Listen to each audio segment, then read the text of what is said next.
I'm curious. So you said you dropped out of the band when you were like eighth, ninth grade after Yeah, he told you, "What are you yeah, doing?" How, yeah. so how do you go? Like, what's in between like that? Like, what did you do after that up And until like you like meeting Frank and getting involved in all this? well, I went to high school. I was a 9 letter man in school. Got letter in every sport. Whoa. Graduated high school. Um, my stepfather got me a job doing industrial X-ray missile parts. Great job, but I was bored. Kid bored. I went to the Air Force, me and a friend, and so they sent me to Italy for 4 years. This is 1963. Vietnam was hot, and I was in the Air Force. Joined the band there with some guys, and really cool. I learned a lot. Came home back to the Midwest, and it was like, oh no. I've been to Italy. I've been to Germany. I've been. All of a sudden, you never go home again. Yeah. The desks look smaller. The streets look smaller. It's like, wow. I've been on the Champs-Élysées. I've been stood on the Eiffel Tower. What is this? I'm in Aurora, Illinois. Aurora, Wayne's World. Remember? Yeah. That's where Car I'm. That's top where I next went to to it. school. Aurora, Illinois. How Wow. dare you? So, anyway, so I left there. I came home to the Air Force, and it was like, I'm not doing this. Flew to San Francisco. I had a silver dollar in my pocket and my guitar Wow. and a place to stay. Hmm. And this woman was crazy, crazy. Ooh, that's the word. But anyway, I got a job at Abercrombie and Fitch, and I went to. I'm thinking the wrong way around here. End up at the Mint, the Bureau of the Mint in San Francisco. Met my wife there. I was doing this band in this band called Willie and the Wild Bunch. Hmm. I had just found out that the guy back in the band was a pimp. Oh man. Now, my real father, bishop in the church. Ooh. 3 brothers, ministers. Ooh. Mother, church lady. This doesn't sit well with my spirit. Yeah. Usually that vibe of bullies and that kind of vibe, it makes me, I get, ooh, man, you just don't know. So I'm up at this guy at this house. We had this beautiful place in San Rafael. You can see San Francisco like the Emerald City. And the phone rings that says for you, Ray. So all these guys, these thugs and ne'er do wells. And so it was Lady Bianca Thornton. And she goes, can you talk? I'm like, no. I was doing a song by the OJs called Survival. And one of the lines was, my little girl needs a new pair of shoes. I'm going to slow my speech down. I talk really fast. Needs a new pair of shoes. She says, I hear your little girl needs a new pair of shoes. I said, yeah. Can you be at the airport at 4:30? Yeah. Got your guitar? Yeah.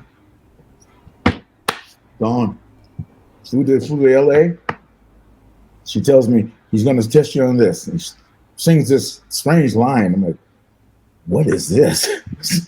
I go to the audition. I walk in with clogs, white linen pants, a dashiki, and an afro that big. Frank goes, oh no, the Black Panthers are trying out for the band.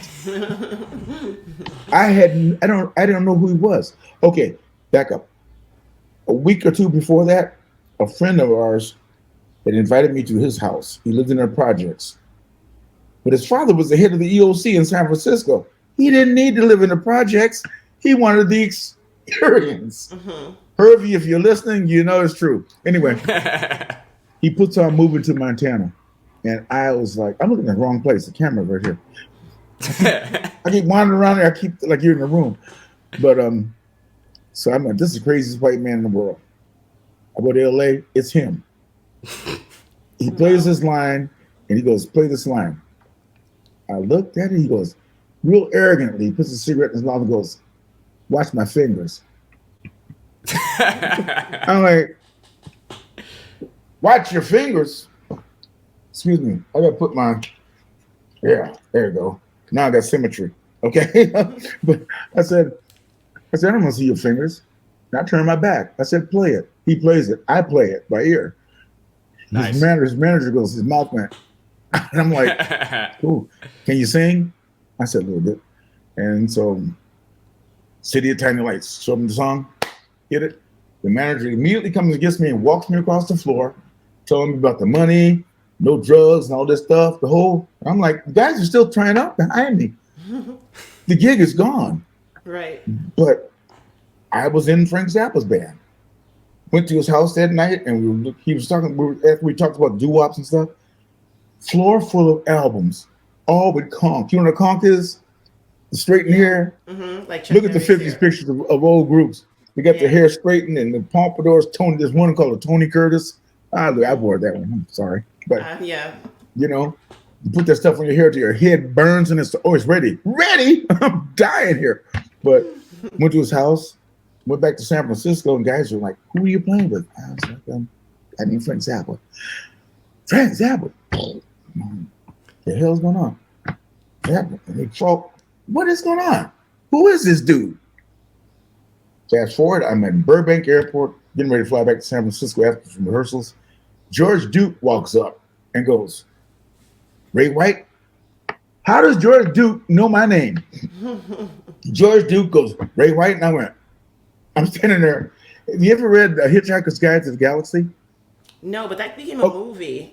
Okay, so when Arthur Dent was stranded on ancient Earth, you know, and this what's his name?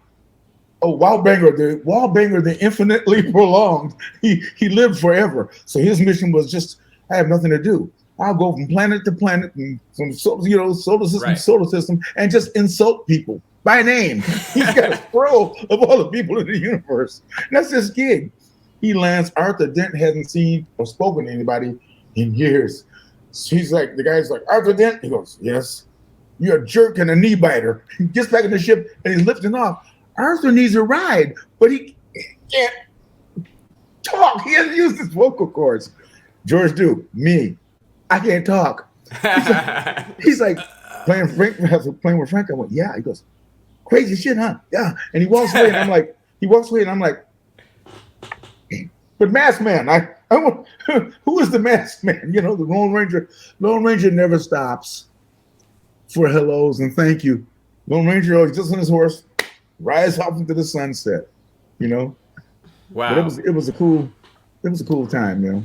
Wow, that's crazy. So you heard Montana. You didn't know who this guy was. You're like, this dude's crazy. No idea. And the next thing you know, you get called up. "Oh, I got an audition," and it just happens to be him. But yeah, I mean, where it came from was I was nice to her.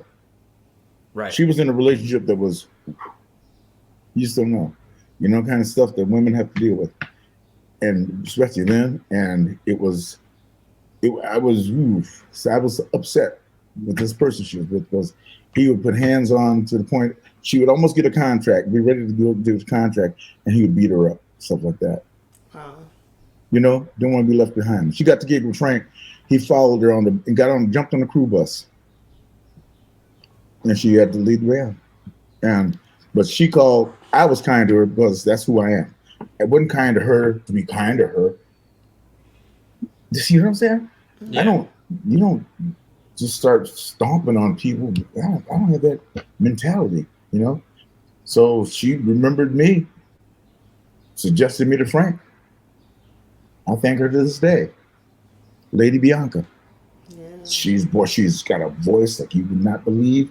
Play keyboards like it's like take Big Mama Thornton and put in some Etta James and some Aretha Franklin. The woman can blow. Wow. And she's just body with it, She suggested me and I got the gig, and I thank her to this day.